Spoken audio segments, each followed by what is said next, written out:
All right, what's up, folks? Nate Liss here with BreakoutFinder.com. Ryan Lopes, also a part of BreakoutFinder.com. We are back again after last week. We touched on Ryan's top 10, which was awesome. That was the first video that we did. This is the next one in the series. Again, we're gonna go with Ryan's list because Ryan's the expert here, so I'm just learning from him. This is gonna be his top 10 running backs of the 2019 class. So what's up, Ryan? How you feeling? Doing good, man. Another day closer to the draft, and then we can finally kind of really put all these takes behind us and see who was right and wrong. That's what it's all about in that day, man. It's about being right or wrong, and then if you're wrong, you get to make fun of the people on Twitter that were wrong, or if you were right, I should say. And then if you're wrong, you get to maybe deactivate your account or something like that. That's right. We all get to stand out in the yard and shake the bell and yell shame at you as you walk by for having exactly. That's what it's all about. Yeah, totally. Well, the difference today versus the last week, we're actually going to start in reverse. So we're going to start with Ryan's number 10 running back in this class. And also what's kind of cool about today is Josh Jacobs had his pro day. So we're definitely going to touch on that because he is definitely in this list. Where is he? You'll find out, but I can tell you he did not move. He's in the same spot he was when Ryan first gave me the list. And that was before Jacobs did his pro day. So with that said, man, you want to kick it off? You want to start with number 10? Yeah, number 10, Alex Barnes, Kansas State. Going to be totally transparent. Not a player that I had anywhere remotely close to this spot until he showed up in Indianapolis and did what he did. There were some analytic type guys. I know JJ over at Number Fire. Barnes kind of popped in his model. My buddy James Coburn does a lot of data type work, and Barnes kind of popped in his model as well, purely from a production standpoint. So what we get with Alex Barnes on top of production now is one of the best testers in a albeit a super underwhelming running back a group. He was a 92% spark athlete. That was courtesy of Zach Whitman over at 3 Sigma Athlete again, and also posted an 86% college dominator rating, which is also one of this class's best. Over 1,300 yards last year on the ground, 5.3 yards a clip, 12 scores. Had a pretty notable sophomore season as well, a little over 800 yards on the ground.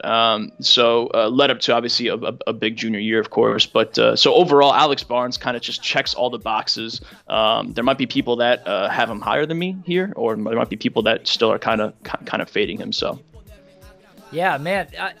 Alex Barnes, I think I agree with you, man. This is an example of the combine really putting somebody on the spectrum. This is a guy that for a lot of people, like I think you said, JJ had him in something, but for a lot of people, a guy like Alex Barnes really wasn't in the conversation when we started talking about running backs, especially considering that this class, we kind of knew here as of late that this really wasn't going to be the class that I think maybe people expected. It's not certainly the prior 3 years, and it's not going to be next year's class.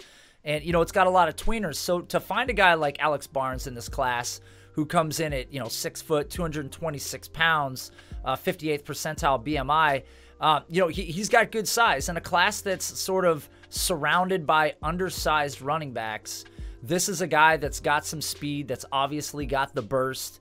And he's really mixing it up in here. And like you brought up, he's got a college dominator of 86%. So that's really high at the position. And again, this is such a good example of the combine putting somebody before us so we can start to check the tape on him and see what they did. And what really pops, he didn't have a ton of work prior to his sophomore season. That's kind of when he really came on, 140 carries. Last year, 2018, he had 256 carries, so really carried the workload.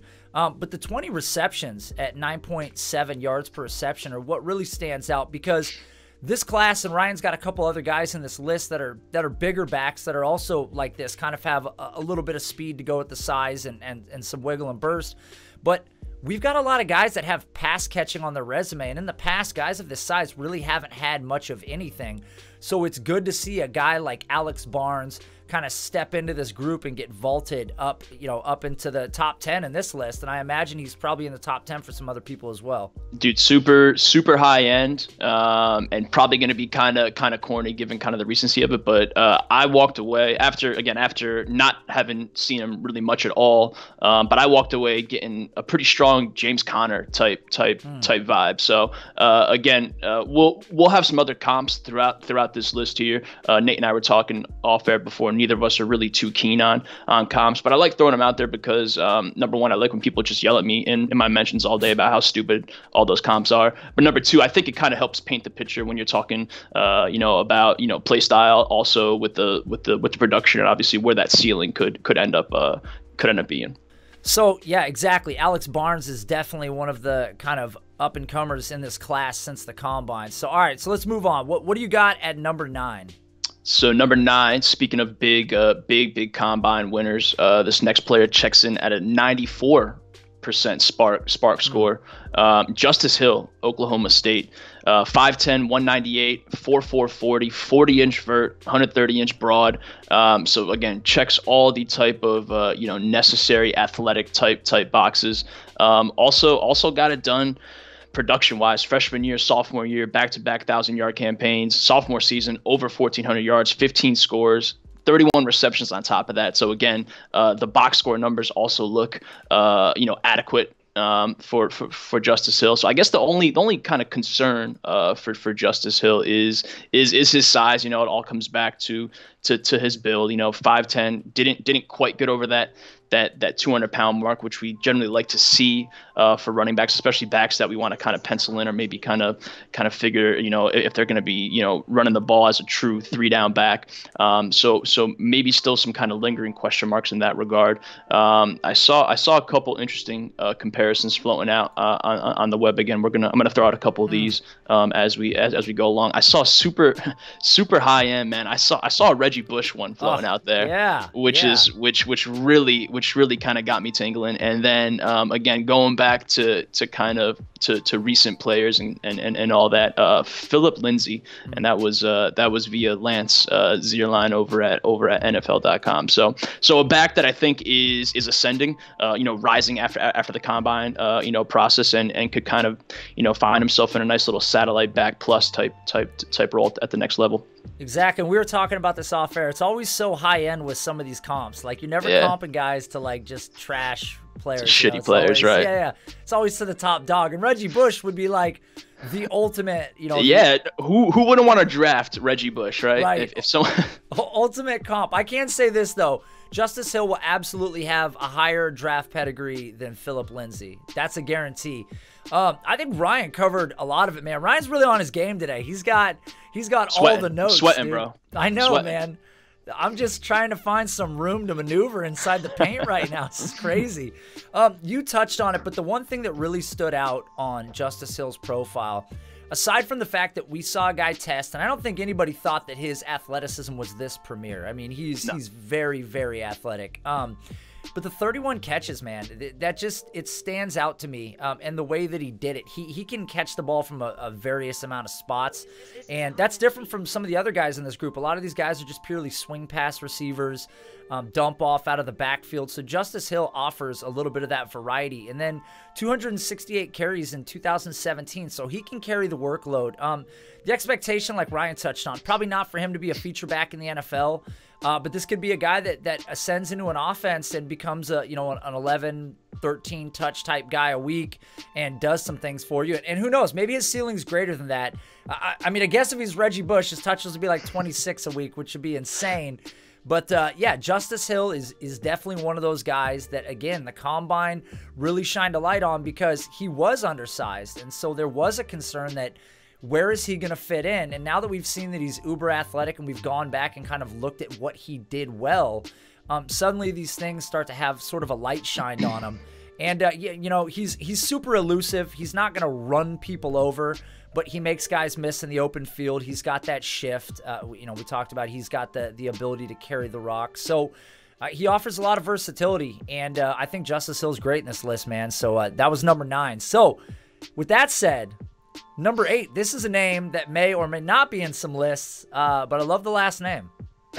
Yeah, I hope I'm gonna pronounce it right. Divine Ozigbo from Nebraska. I know he's a Josh Norris of Roto World favorite, and he's a player that I think once more casual fans and obviously tape watchers alike, whoever it is, once more of the crowd kind of got their hands on his tape. He was a back that kind of started to make more sense. So with Ozigbo, I think the notes that I have for him, man, as far as his pro day, because he was not invited to the NFL Combine, 4.54 40, which is notable. He's listed at 5'11", 230, and a 37-inch vert. So definitely numbers that pop for a back that's kind of built like he is, and the way that he moves. The one I guess the knocks on him is the fact that his production really wasn't there until his senior season. So freshman, sophomore years, kind of topped out at 400 yards is his sophomore season. Junior season, it's more of the same. Senior season, over 1,000 yards, 12 scores, and 23 receptions. So a player that again has been kind of rising and ascending at the right time. But to your point, Nate, probably a back that player that most people still aren't really on board with for whatever the reason, whether it be production or just his build.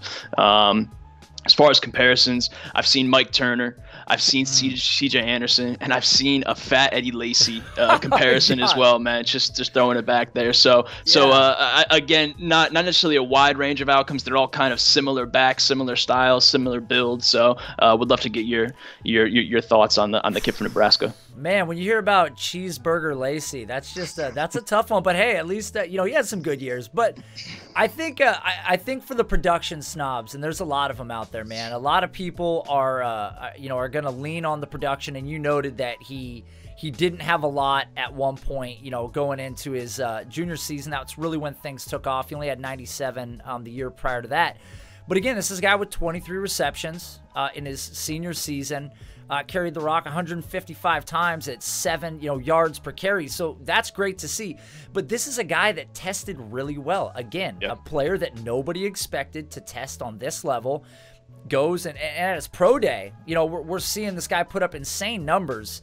And then you go back and look at his tape, and it's like, okay, this guy is kind of elusive for a big back, and he tests well, and he's got the hands, and he's a decent blocker. And I look at him like, okay, this is a guy that can contribute as a 3-down player, maybe spot starter or just a role player, a guy that you can leave on the field. He's not going to be a liability for you. But this is a guy that went from essentially being a relative unknown to being a draftable asset, and I expect that he would hear his name called somewhere at the NFL draft in April. So, with that said, Divine Ozigbo is gone. So we're on number 7 now. Number 7. So, who's number 7 on your list? So number 7 is a player that I've kind of talked up a little bit earlier on, last year, and then kind of more or less forgot about him. And he's a player that I've just recently come back to, given what he ended up putting together at the NFL Combine. So Travis Homer is my number 7 back. He's a player that I really kind of wanted to slot a couple slots higher, and I might just do that once we start to talk about Josh Jacobs in a little bit here. But Travis Homer, man, 5'10", 201, so just notched himself over that kind of that 200 pound mark that we generally like to see with running backs. 4.48 speed, 39.5-inch vert. So again, checking boxes athletically for me. I think for his size, going back to the tape itself, for his size, someone that plays a lot stronger than what his numbers, what his size would kind of indicate, which is important. You want players that have that hashtag grit and all that good stuff. So he's stronger and angrier than his size would indicate. I think he's really useful in pass protection. I came away really impressed in that regard, only behind someone like Texas A&M's Travion Williams, who I thought was the class's premier option in that regard. And I think for Homer, it comes back to me for just his versatility. You know, we want backs that can get it done on the ground, and I think his hands are just super natural, and he's, you know, just effortless, you know, in the open field, in that regard. So a back for me that really doesn't have a ton of weaknesses. I guess you can come back to the size again as well, if we're gonna kind of harp on that. You know, just over 200 pounds, so not necessarily ideal in that regard. As far as comparisons, two of my favorite players that kind of popped in this regard. I've seen Brita, who's a player profilers comparison, which I really enjoy, and then Zierlein dropped a Austin Eckler comp as well, Nice. which is super interesting to me. So what do you got for me, bro? Man, well, okay, so first off, he's young. He's 20 and a half years old, so that's always a good thing to see. And him, similar to some of the guys that we've named and some of them that are going to be coming up, it feels like a ton of these guys have so much tread left on the tires. I mean, he's only got a career 334 carries. So that comparative to, say, like a Kareem Hunt, who had like 855 coming out of college. So it's pretty incredible to see sort of these high-end performers with low mileage on them, because this may be the year where maybe the size isn't feature, you know, across the board for these guys, but you're going to get a lot of fresh legs, a lot of guys that didn't take a ton of pounding in college. But yeah, when you look at what you said, his versatility, he's a receiver, he's a running back, he's not a liability in pass protection. He's much tougher for his size than I think people would expect. You know, he can be elusive, but he can drop the pads and play with power. So he's got an all-around skill set. He played tough competition, which is good too, because that's going to be a thing that's going to come up for some of these guys. People are going to start to knock players for sort of, you know, the conference they played in, the schedule that they faced. They didn't grind against tough competition. And playing in the ACC, every week they're facing somebody tough. And Homer stepped up to the challenge, and even though he's just barely above that threshold, that 200-pound threshold, I think his requisite talents kind of just supersede that. You know, you've got to have the skills if you're going to be undersized, and we hope you have the athleticism, and he checks a lot of boxes. So I'm with you. I really like him, and I like him in that spot. So with that said, that's 7. So we're closing in on this list, and people are probably wondering, okay, who's 6? This guy said Josh Jacobs. Is Josh Jacobs 6?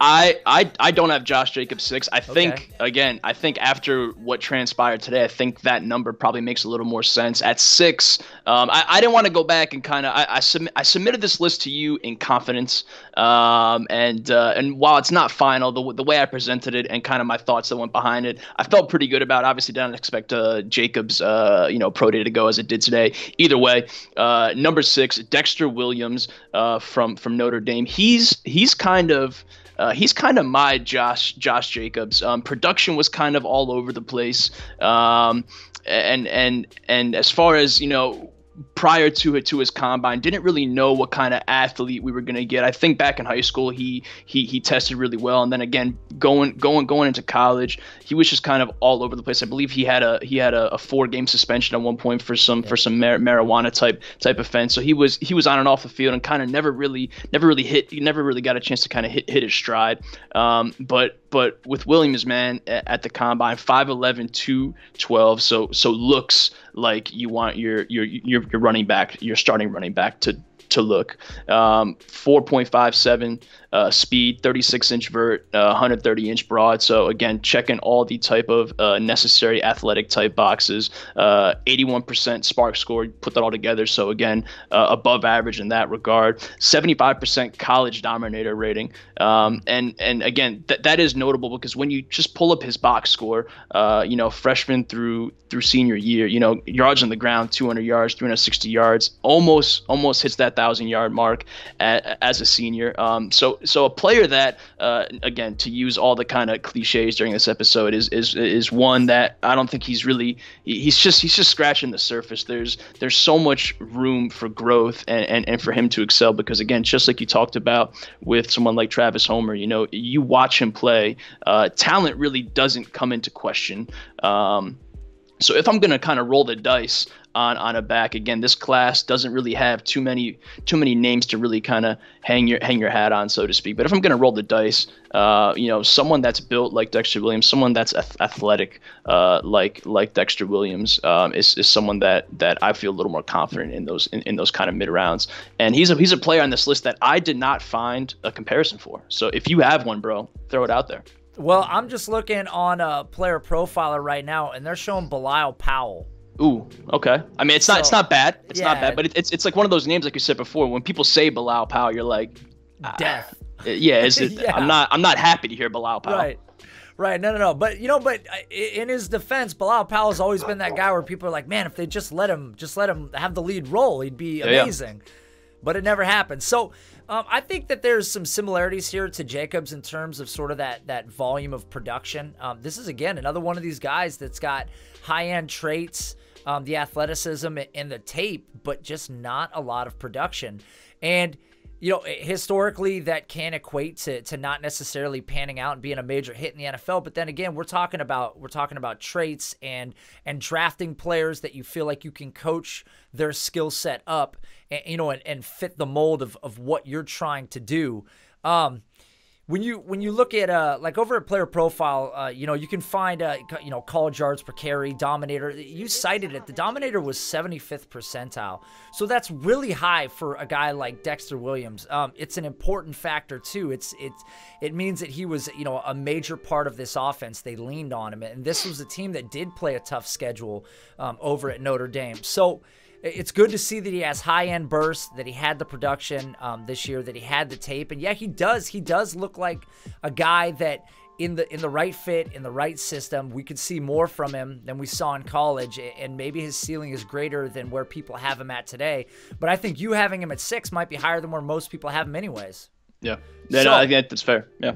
With that said, number 5. The time has come. The time has come. This is it. Josh Jacobs, man. I mean, we don't really have to spend a ton of time talking. I mean, he has been, probably one of the 5 most polarizing prospects so far. Again, we're talking about real draft, and obviously we can talk about some dynasty and fantasy football type implications. But man, the Josh Jacobs hype train started months ago at this point. Notable big media guys had him checking in legit at RB1. Again, the Alvin Kamara comparisons were plentiful just because the lack of production. Their running styles were similar. I think Jacobs plays hard. Isn't the type of athlete, obviously, after today that someone even like Alvin Kamara was. So Josh Jacobs down at Tuscaloosa today, man, a 4.6 something, which again, pro days, you're always going to get a little generous in that regard. So probably more like a 4.7 at the combine, which is not good. Which is not good at all. That's just the opposite of good. He also go ahead. No, I was gonna say no. I figured you were going to it because it didn't stop there, right? The day got worse. I mean, just it was. I was walking out of the office and all this was going down, and then someone said the 40 time was out there, and I kept scrolling, and then I came across his broad jump time. Dear God. Which is our friend Justin Higdon, AFC to NFC over there. I think he's 9 feet 4 inches or something like that, which would have been the worst I think of any running back that tested in Indianapolis. So dude, just a day to forget for everyone's darling. Again, and I don't want to necessarily overreact to this stuff. I think it is super notable, which I'm sure you'll touch on as well, given the other question marks we have with production and stuff like that. But I think it's still fair to, given his skill set, I think he's a plus receiver. I think he runs hard. I think he's good enough in the open field. I'll have him somewhere in that top 10 still. It might go from RB5 to RB6 or 7 or something like that. But I think it's important to not overreact, but it is important to take stock of stuff like this. Yeah, I mean, it definitely matters, because I talked about this, I think maybe last week with you, or it was on the podcast. I don't know where I'm dropping content anymore, but I talked about how I think if you polled a lot of analysts and said, okay, before these guys test, tell me his 40 time, his vert, his broad, all these things, you'd find people getting this stuff wrong a lot because there's expectations that these guys are going to do particular things, and then they don't. I don't think that anybody necessarily thought that Josh Jacobs was billed to be an elite athlete. I don't think that was ever in his cards or that anybody was out there preaching that. I just felt like Josh Jacobs had a very balanced, versatile skill set. You know, he could run with power, could run with nuance, he could block, he can catch out of the backfield, he can be out wide and catch the ball. Played at a big-time school, tough competition, and played on the biggest stage and performed highly. So we saw him under the most critical moments playing the best he ever played in his career. So all these things count. But then when you see the athleticism, when we start talking about a guy that runs a 4.7, historically, guys that run 4.7s don't go in the first round. Guys that's Elijah Holyfield bad. Yeah. And those types of guys, they don't necessarily go early day 2. So it's really going to take the media hype train to carry Josh Jacobs, I think, to what his build draft position was. Because I think originally he was kind of in that maybe Rashad Penny, Sony Michel, pick 28 to pick 32 range potentially in the first round. And now I start to question, that if the media can carry it, where does he go now? He's probably still a day 2 guy for sure. But I wonder where it is. Is it early day 2? Is he a round 3 guy now? I have no idea. Just see some of these guys jumping up. I think what's saving him is the fact that this class is so undersized. Yeah. And he's the feature guy that's got the production. I still really like him. I haven't changed much of my opinion about him. But it's nice to get a little bit of evidence about what you see. And there's been a lot of people that have been slamming the gas pedal down as hard as they possibly could and doing 160 down the street, screaming Josh Jacobs' name. And today things were pretty quiet. That street was pretty empty. Yeah. So it's all good. Yeah. So with that said, we still haven't said some pretty big names in here. I think people are gonna be surprised with who you have at number 4. Yeah, a player that I don't think, even after a pretty notable combine, a player that I don't think, certainly before the combine, a player that was not getting his due at all, a player that's kind of floated around in that top 10, 11, 12 for me. So someone that I definitely, saw rise up my list. Ohio State's Mike Weber, checking in at number 4, 5'10", 211 pounds, 4.4740, a fairly pedestrian 33.5-inch vert. All told, a 60% spark score, so decent. I think for Weber, much like Dexter Williams for me, just a player that I think can offer so much more. More or less scratching the surface. So I think a player that I'm high just off of my own personal projections and kind of how I see his role developing on Sundays. Going back to his play on Saturdays, dude came into Ohio State freshman season, man, over 1,000 yards on the ground, 9 scores, 23 receptions. So I think the hype train probably left the station a little bit early for Mike Weber. I know he kind of got nicked up here and there, in the following seasons. But a super promising start to a career. And then I think what kind of ended up happening, people just kind of forgot about him, whether that's a product of this class or just maybe, people aren't a fan of the way he plays the game, whatever it may be. To me, I see a talented runner that's kind of just getting started and can offer a whole lot more. So again, to your point, probably a player that I'm higher on than most, but a player that I feel pretty good about, taking a chance on. Well, and to your point, man, J.K. Dobbins steps in there. Pretty good. Yeah, pretty good player. Pretty good player. And you know what? I don't treat it the same when I look at wide receivers. When a wide receiver gets jumped on the depth chart, to me that means a lot more than when a running back kind of loses some of his workload to another running back, because we've seen this a lot historically. I mean, we even saw it with a guy like Alvin Kamara. We saw it with Gurley, Michelle, Chubb. I mean, we've seen it a ton of times where a talented back kind of cuts into a workload, shows up at the school, and suddenly, the coach is splitting time between 2 players or something of that nature. So I don't look at it, Dobbins stepping in there, who is a good player, again, as a negative to Mike Weber's, abilities or skill set or anything like that.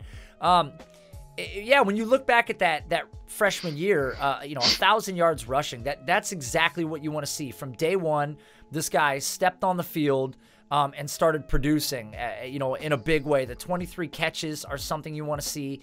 And then, he's relatively young. He's 21 and a half years old. So that's another really important factor. There's older guys in every class, but Mike Weber is one of the guys that's got that relative feature size. He's got the collegiate production at the big time school. He's young. He's got the speed. He kind of paired everything, and this is a guy that I'm totally with you. He's one of those players that I think, again, the right system, getting drafted in the right spot, he's got room to grow, and he could be a much better player than I think people were ever expecting he could have been. And you having him at number 4, I believe is a lot higher than most people, but I think it's justified. And as we see more guys like Josh Jacobs test, and we get a little more information as we get closer to April, I think you're going to look like you hit the nail on the head. So, what about number 3, man? I feel like we still haven't said some of these premium names. So talk to me about number 3.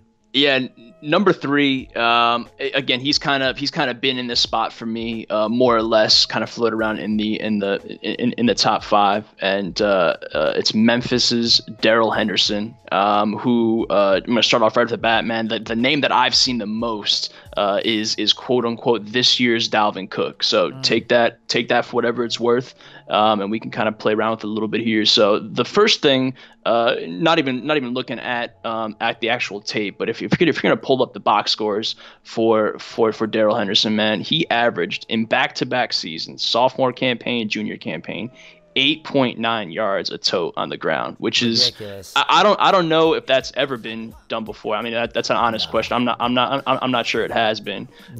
So just stupid efficiency. 1,900 yards last year, 22 scores paired with 19 receptions.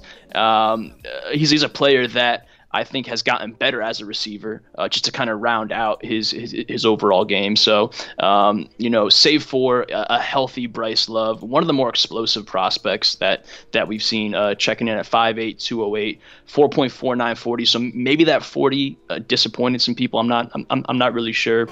And then we kind of get into the Dalvin Cook aspect of it. Only registered a 33.5-inch vert, which again might have underwhelmed some people. But again, I think Darryl Henderson's kind of one of those players that, again, if you put it all together, from the type of athlete he is, the type of production that he has, the production, man, for people that, like we talked about before, all the production subs, man, they gotta be just falling over themselves with someone like Henderson, man. So again, I think the size might be a hindrance for some.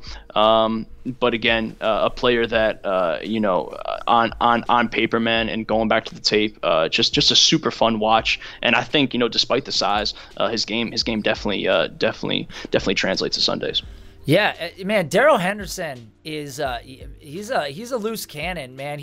The back-to-back seasons of 8.9 yards carrying the ball. Again, even if ridiculous. That's just box score scouting, yeah, you can't find that. You will not find that. And this is a guy who's got a boatload of work. Just this last year, 214 carries, so 1,909 rushing yards is a joke with 22 touchdowns. So he's smashed the competition. And, people are going to cite the level of competition that he faced. The requisite for a player when they're facing lower tier competition is destroy the competition. And he did it. He did it in spades all over the place. And he has multiple 200-yard games, multiple 100-yard games. But when I look at a guy like him, I see good vision, runs with burst, and runs with suddenness. He can squeeze through creases. He's not a big guy, so he finds his way through holes, but he's an effective runner, and he's got big playability. He can clearly catch the ball. That's another thing that pops up big time on his profile. 63 receptions in his college career. That's over 3 seasons. He had 20 in a season where he only had 87 carries. So, he showed that he can be much more than just a rushing threat in that particular season. And at number 3, I don't think you're crazy, because after he tested at the combine, this was kind of what I was hoping to see. I believe that he was valued in this position. I have him in the top 5. You having him at number 3. I think that's about where he's going to settle for a lot of people. So as much as the Mike Weber, felt like maybe you were ahead of everybody. I think that this is a comfortable spot right now for Darryl Henderson, especially, again, with the Jacobs news and sort of comparative to some of these other guys, the Travis Homers, the Justice Hills. You know, if Justice Hill wasn't such a good athlete, I'm not sure we would be having the same conversation. Yeah, agreed. Where Darrell Henderson's production and his tape, you just see a guy that runs on fire, man. And it's going to be exciting to see him play on Sunday because I think regardless, his game translates. So, with that said, I really wish this dude was at number 1 because I would tear my shirt off. I want to tear it off anyways. So, damn it. You should have done it. I should have done it. I should have just worn a shirt I could tear. I like this one too much. So, all right, talk to me about number 2. Yeah, we were talking early in the week about or late last week, whenever it was, about our affinity for Miles Sanders. Yes. And so he's checking in at number 2 for me. I think if anybody at this point had him at that number 1 spot again, which is probably more speaks to kind of more of the talent level in this year's class, which isn't really necessarily a shot at Miles Sanders, but again, not a class that many feel confident in. But Miles Sanders, another one of the combines, big winners, checking in at 5'11", 211, 4.49 40, 36-inch vert, 124-inch broad, 6.89 3-cone. All together, man, 79% spark score, which is notable. Evan Silva dropped a Devonta Freeman comparison, which I hadn't seen before, which to me makes a ton of sense. I mean, and as far as the production and kind of the box score and stuff goes, we know he was playing behind some kid who plays football on Sundays now for the Giants, who was pretty good.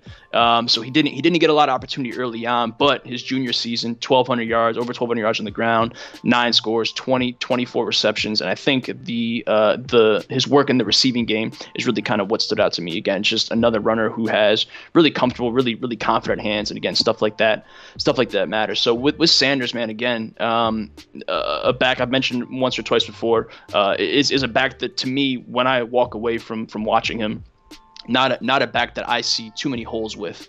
So again, does enough in the open field, more than an adequate receiver. So for him, I guess the one big knock of, we're kind of doing this with each player here is probably the production. Again, a lot of that comes with the fact that he was stuck behind a kid who just happened to be a really good football player. But when he finally got his shot, to your point, whether you're outperforming lower level competition or you're stepping up to the plate when that opportunity finally presents itself, which Sanders did, he definitely stood out. So a player that, again, if you had him at the 1 spot, I'm not arguing with you at all. No, and you know what, man? To your credit, you were on Miles Sanders. You were a fan of him before a lot of people that brought him up. So, man, it's definitely a tip of the cap to you. Dude, but in a class with, again, such a lack of size, a guy like this that shows up 211 pounds, runs a 4.49, 36-inch vert, 124 broad, a 6.89 3-cone, man, he just stands out. And then suddenly you go, okay, let me go back to the tape. And again, of course, he plays behind Saquon Barkley. It's an unfortunate circumstance in his case. And I actually believe I read before that him and Saquon had actually talked about going together at Penn State and basically just running shop there. And unfortunately, Saquon was just so good, he never came off the field.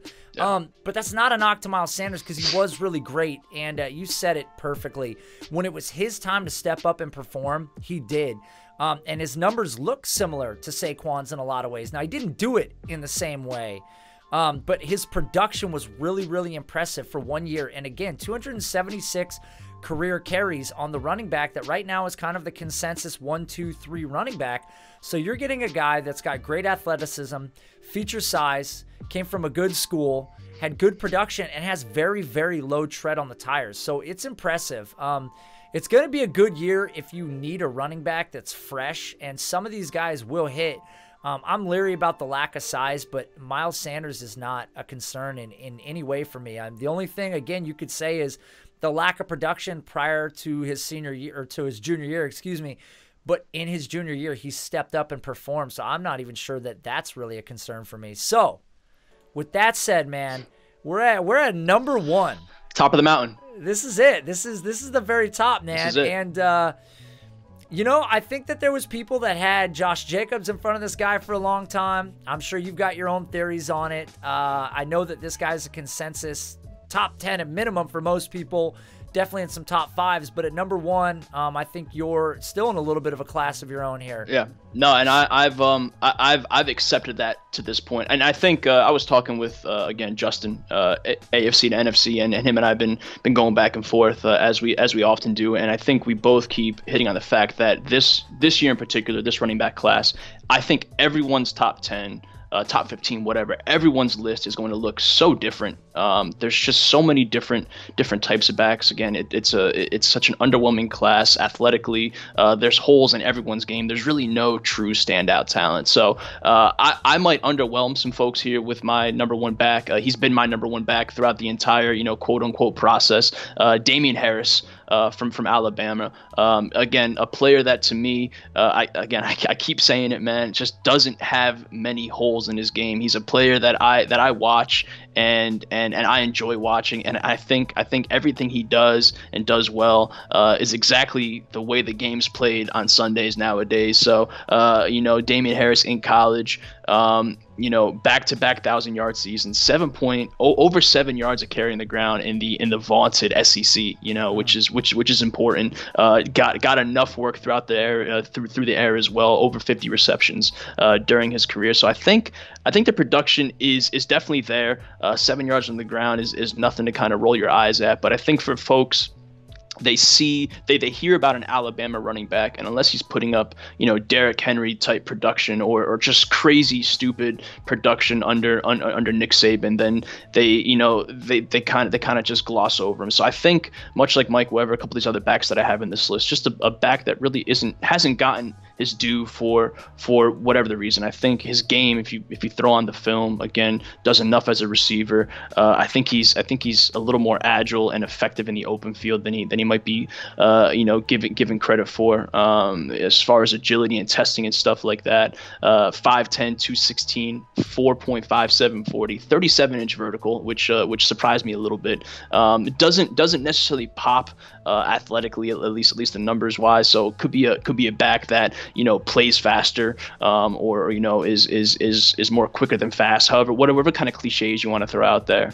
And as far as the comparisons, man, I've stumbled across tons of them, and they range from Fred Jackson, Cedric Benson, which was a name that I haven't heard in a while. Yeah. Mark Ingram, again, fellow Alabama back, Carlos Hyde, and another name that I hadn't heard much of, but just recently kind of saw it thrown around more was Jonathan Stewart as well. Man, so a really interesting kind of mixture of backs there, kind of helps paint the picture. But for me, man, again, I really do fully expect to kind of let some folks down with who I have at the top here. Again, I've been a bigger fan of Damien Harris's game than most throughout. And again, he didn't really do much at the combine to really help or hurt himself in that regard. So he stayed right where he's always been for me. Yeah, I love it. Well, hey, man, you stuck to it the whole time. It's an Alabama guy, and I don't know. Sometimes you hear Alabama, and you just assume that they're either going to work out, they're either going to be a power runner, or they're not going to be good at all. Yeah. And I find him to be a little bit more of kind of a power and finesse player, enough that he can be shifty with defenders. Like you noted, man, good hands, and that's really a big thing, as a guy that can catch the ball out of the backfield. We saw Josh Jacobs do it. Damien Harris does it well. 7.8 yards per reception for his college career.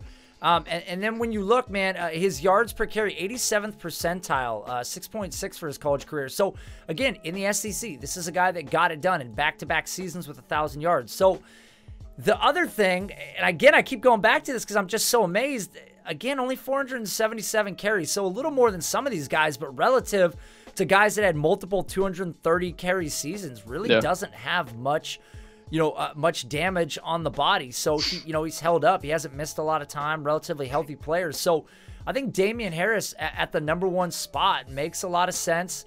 And he feels like he's safe comparative to some of these other guys. He's got the size, got the resume, kind of got the skill set. And he may be the safest player out of all these. And who knows, maybe when the NFL draft comes around, maybe his name is called first. If you had to make a bet today, does Josh Jacobs go before Damien Harris in the NFL draft? Man, I think, oddly enough, I think so.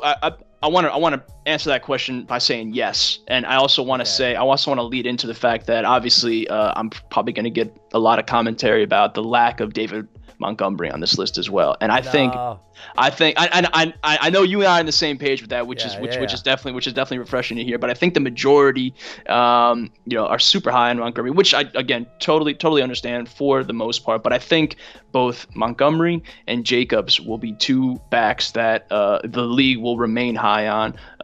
Guys like Daniel Jeremiah, who I think are pretty fairly connected to the league, are super confident in the fact that Jacobs is the one on many boards, and today especially his pro day won't really hurt his stock too much. So I wouldn't be surprised if David Montgomery is still called earlier than most expected at this point. And definitely to your point, I think if Josh Jacobs was going top 32 after what he did today too, I wouldn't necessarily be surprised either. I hope it's not my team picking him, but not mine either, it definitely wouldn't surprise.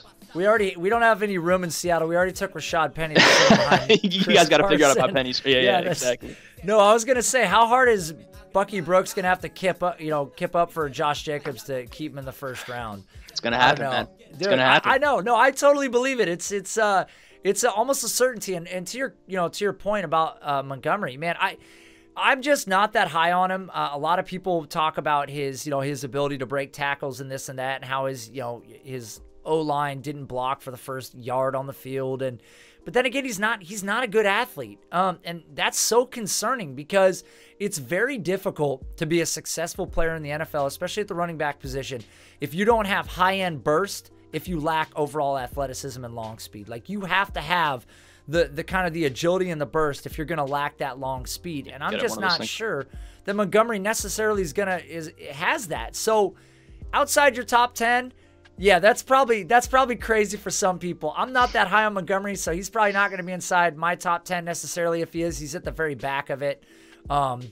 So with that said, man, I think this list is great. The only name that I didn't hear on it, rightfully so, my sleeper in this group would be Rodney Anderson. That was a guy that just the injuries really took him out of contention. I think if that guy would have played a complete college career with no injuries, he'd be probably in this top 5 right now. Absolutely. For sure. We saw him play as a wide receiver outside. He lines up different than most any running back in this class. So that's another guy I'd keep an eye on, but the injury history really took him down. But do you have one honorable mention name or anybody that you want to throw out there? Yeah, I mean, we won't. We'll end on this note here. I don't want to take too much more time up, but man, I want to similar to Rodney Anderson in the fact that injuries kind of derailed some things. I've always had Jalen Moore out of Appalachian State. He's kind of been the name that I've had highlighted. If I'm picking late in some sort of Dino league or something like that, if health ever comes back, if health's ever on his side again, man, just a super intriguing, super athletic player. And again, I talked about it last week, man. Athleticism for me kind of trumps a lot of things. So I'm all about the Rodney Andersons, who I know is a real athletic player as well, when and if he's healthy, much like Jalen Moore over at App State. So for sure, man. Well, that's a good drop. Well, right on. So that was Ryan's top 10.